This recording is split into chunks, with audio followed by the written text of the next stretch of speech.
Good morning, everyone. And today's lecture is on dyslexia part 4. In the last lecture, part 3, we have discussed about the diagnosis of dyslexia. So before we proceed further, let's recall our previous lecture.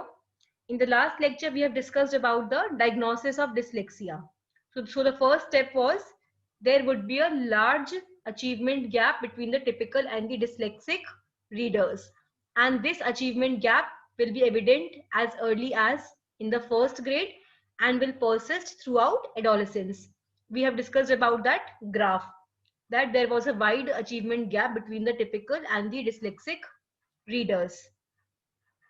Then the teacher's response to a small set of the questions having 10 to 12 questions can also predict a group of children at risk of developing dyslexia.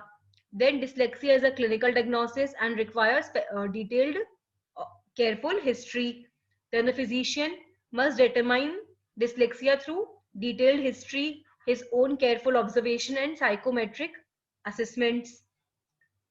Now, if we talk about the informal screening, then primary physician should listen to the child's read aloud, and oral reading is a sensitive measure of reading accuracy and fluency. So this was the diagnosis of dyslexia. Now, in today's lecture, we are going to discuss management of dyslexia. Part 4, let's continue our topic, management of dyslexia. Basically, the management of dyslexia demands a lifespan perspective. The management of dyslexia, it requires a lifelong perspective, lifespan perspective, and dyslexia is a lifelong problem. Early in life, the focus is on the remediation of the reading problem. During the early years of the life, the main focus is on the remediation of the reading problem. Then, applying knowledge of the importance of early language, including vocabulary and phonological skills, leads to significant improvement in children's reading accuracy even in the predisposed children. So basically, its management requires lifespan perspective. It's a lifelong problem. And during the early years, the main focus is on the remediation of the reading problem. Then after that, applying knowledge of the importance of early language. Because in the clinical manifestations of dyslexia, we have discussed that the speech is delayed. Speech milestone is delayed. Speech development is delayed. So applying knowledge of the importance of early language, that would be including vocabulary and phonological skills, it can lead to significant improvement in the child's reading accuracy even in the predisposed children.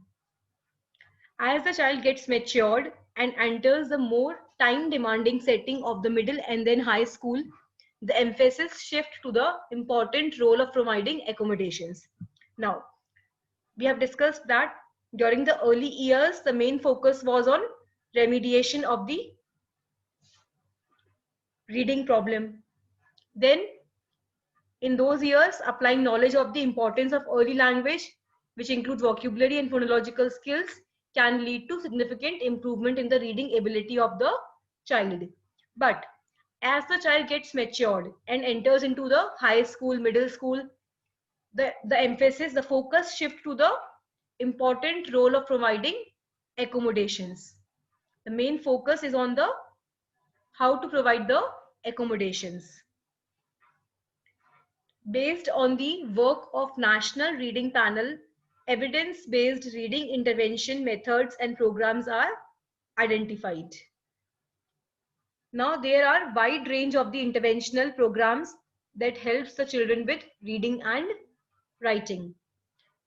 The interventional programs which are effective. So the effective interventional programs, they provide systematic instructions in the 5 main areas, 5 key areas, and these 5 key areas are phonemic awareness, phonics, fluency, vocabulary and comprehension strategies. So there are large number of interventional programs which can help the children with reading and writing. And the effective interventional programs, they provide systematic instructions in the 5 areas. And what are these 5 areas? Phonemic awareness, phonics, fluency, vocabulary, and comprehension strategies. These programs also provide ample opportunities for reading, writing, and discussing the literature. Means these interventional programs, they also provide opportunities for reading, writing, and discussing the literature. And these interventional programs, they are much effective if they are started in the younger age. They are most effective if started at a young age. Effective interventional programs include teaching phonics, basic word sounds, and making sure that the beginning reader understands how letters are linked to the sound to form a letter sound correspondences and spelling patterns. Now, the interventional programs which are effective, what they include? First, they provide instructions in the 5 main areas. Then they include teaching phonics. They include teaching basic word sounds, teaching phonics, and they also make sure that the beginning reader, he should first understand that how letters are linked to the sound. Means their main purpose, that the main purpose of this interventional program is to teach the child the basic word sounds, and also to make sure that the beginning reader, he should first understand that how letters are linked to the sound, that is phonemes, so that he can form letter sound correspondences and correct spellings and spelling patterns. So effective interventional programs include teaching phonics and making sure that the beginner understands how letters are linked to the sound to form letter sound correspondences and spelling patterns. The most effective method to teach reading comprehension include teaching vocabulary and strategies that encourage active interaction between the reader and the text. The most effective way is to teach the reading comprehension, involves teaching vocabulary, and also to teach the strategies which can encourage active interaction between the reader and the text. For those in high school, college, and graduate school, provision of accommodations most often represent a highly effective approach to dyslexia. Dyslexic children in the high school, college, and graduate schools, provision of the accommodations, it represents a highly effective approach towards dyslexia. If accommodations are provided to those children who are in the high school, college, or in the graduate schools, it would represent that a highly effective approach towards dyslexia. Imaging studies now provide evidence of the need for extra time for dyslexic students. Accordingly, college students with a childhood history of dyslexia require extra time in reading and writing assignments as well as examinations. Now, imaging studies, they now provide the evidence of need for extra time for dyslexic students. As we all know, children with dyslexia, they are the slow readers. They cannot read and write properly. They write very slowly. So now the imaging studies, they have provided the evidence for the need of extra time for dyslexic students. Means these children with dyslexia, they need extra time for writing in the examinations, or for reading, or for writing the assignments. So imaging studies have provided this evidence that these children with dyslexia, they need extra time in reading and writing, and they should be provided extra time in reading, writing, in the examinations, or as well as their assignments. Another important accommodation is teaching the dyslexic students to listen to the text. Now, the other important accommodation is teaching the dyslexic students to listen to the text, because they can easily understand the information which is given verbally. So, teaching the dyslexic student to listen to the text. Then, excellent text to speech programs and applications which are available for the Apple and the Android systems. These include Voice Dream Reader, Immersive Reader, Read and Write Gold, Read Out Loud, and Natural Reader. Voice to text programs, they are also helpful. Other helpful accommodations include use of laptops, computers with spelling checkers, because dyslexic students, they have difficulty in spelling. So helpful accommodations include use of laptop computers with spelling checkers, lecture notes, tutorial services, and a separate quiet room for taking their test, because it is very difficult for dyslexic children to copy the notes in the class and to write down the notes which are written down on the blackboard, to copy the notes. So these accommodations will be very helpful for them, and these accommodations include use of the laptops computers with spelling checkers, notes of the lecture because you cannot copy them, so lecture notes after the lecture has been over, tutorial services, and a separate quiet room for taking their test.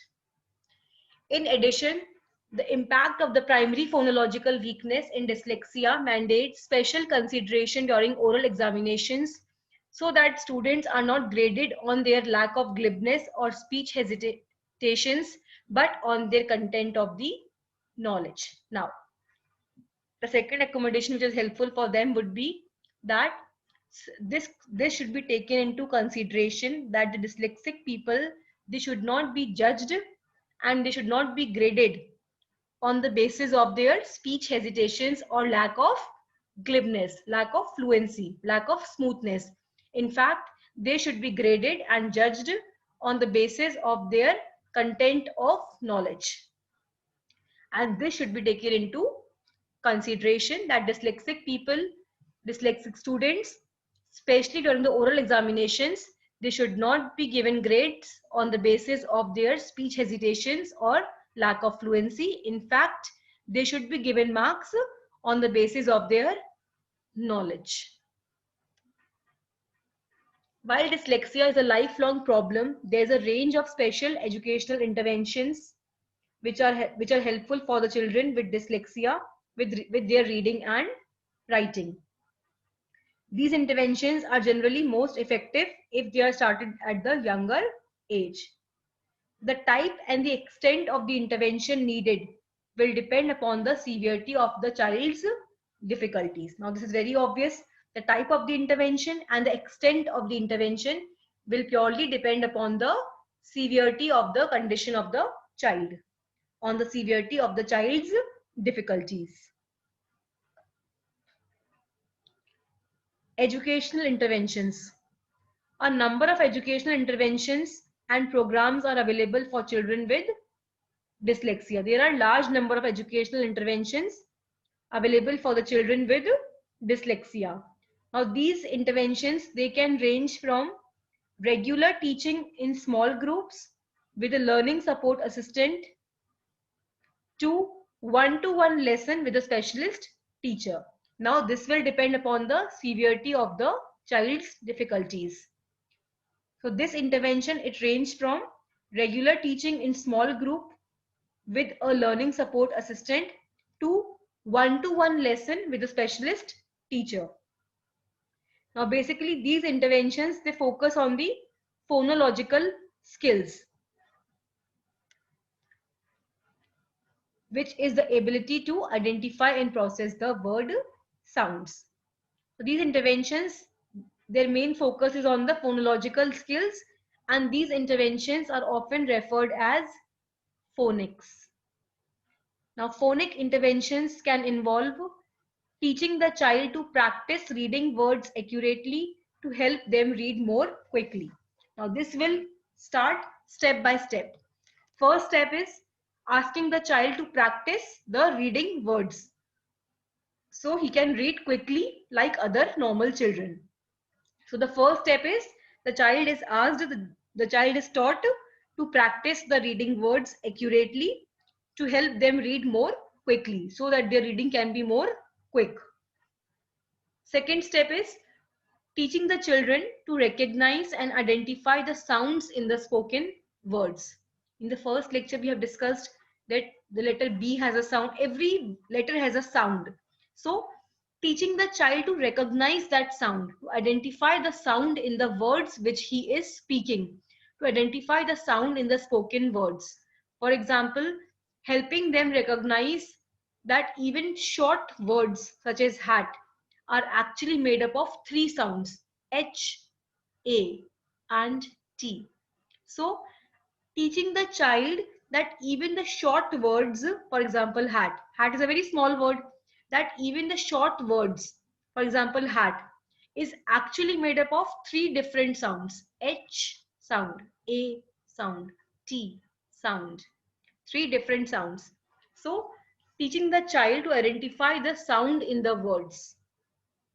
And the third step, teaching the child to combine the letters to create words. For example, if he is given four letters, H, A, T, S. So he should be learned to combine these letters and create a new word like hats. And then over time, use these words to create more complex sentences like hats are brown color, hats are of brown color, like this. So the child must be taught to combine the letters to create words.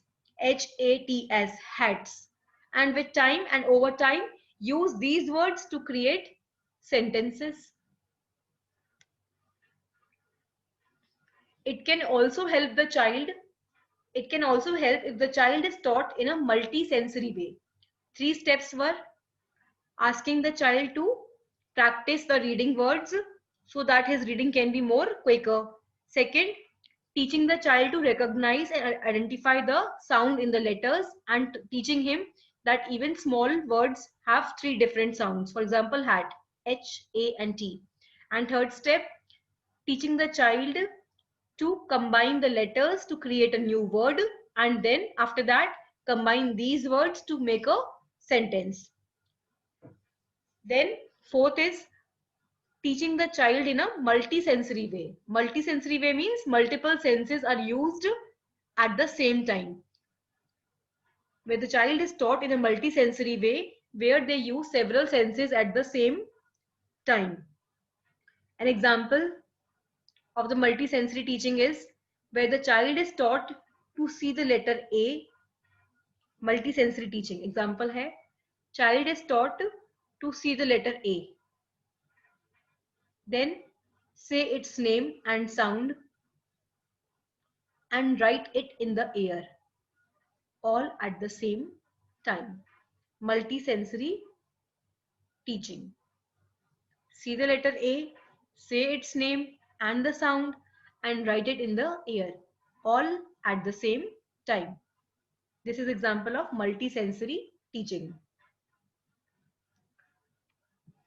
Techniques and support that may help the child include occasional one-to-one teaching or lessons in small groups with a specialist teacher, phonics, a special learning technique that focus on improving the ability to identify and process the smaller sounds that make up the words. Now, how can parents help the child? How can we counsel the parents to help their children? As a parents, one must be ensured to adopt the best ways to help their children. So the first way is read to your child. The first method is read to your child. This will improve their vocabulary. Read it to your child. If the parents read it to their children, this will improve their vocabulary and listening skills. This will improve their listening skills and will also encourage their interest in the books. The first method is read it to your child. This will improve their vocabulary, it will improve their listening skills and encourage them to have more interest in the books. Second method is share reading. Read some of the books and then discuss what's happening or what might happen. Share reading. The parents must read the book to the children and then discuss what's happening, what might happen. Both the parents should read the book and then discuss what's happening or what might happen. Share reading. First was read to your child. This will improve their vocabulary and listening skills and encourage their interest in the books. Second method is share reading. Read some books and then discuss what's happening or what might happen. Third method is over learning. Repetition. Read read the same book over and over again. This repetition will reinforce their understanding and they will become more familiar with the text. Over learning. Read again and again. Read the same book again and again, but that book should be of the interest of the children. So read children's favorite book over and over again. This repetition will reinforce their understanding and they will become more familiar with the text. Fourth is silent reading. The children should get the chance, and in fact they need the chance to read alone so that they can be encouraged to encourage their independence and their fluency. So they should get the chance to read alone. So first was read to your child, second share reading, third over learning, fourth silent reading, fifth is making reading fun. Means the reading should be a pleasure. It should not be a boring thing. It should be a pleasure. Use such books in which the child is interested and make sure that the reading takes place in a relaxed, pleasant atmosphere, comfortable environment. So make the reading fun. Parents play a significant role in improving their child's confidence and encourage them so that they can learn properly. So this was all about the management of dyslexia. One more technique, technology like computers and speech recognition software. Obviously, they're very helpful. Computers and speech recognition softwares that make it easier for the child to read and write when they are a bit older. Then some of the universities have specialist staff who can support young people with dyslexia in higher education. Technology such as word processors and electronic organizers are also helpful for the adults. Now, as we all know, dyslexic people are the slow readers, so employers in the workplace, they should make reasonable adjustments to help people with dyslexia, such as allowing extra time for certain tasks. Means the dyslexic people should get extra time for completing their task. Thank you. So this was all about the management of dyslexia. With this, we complete with the topic dyslexia. Thank you.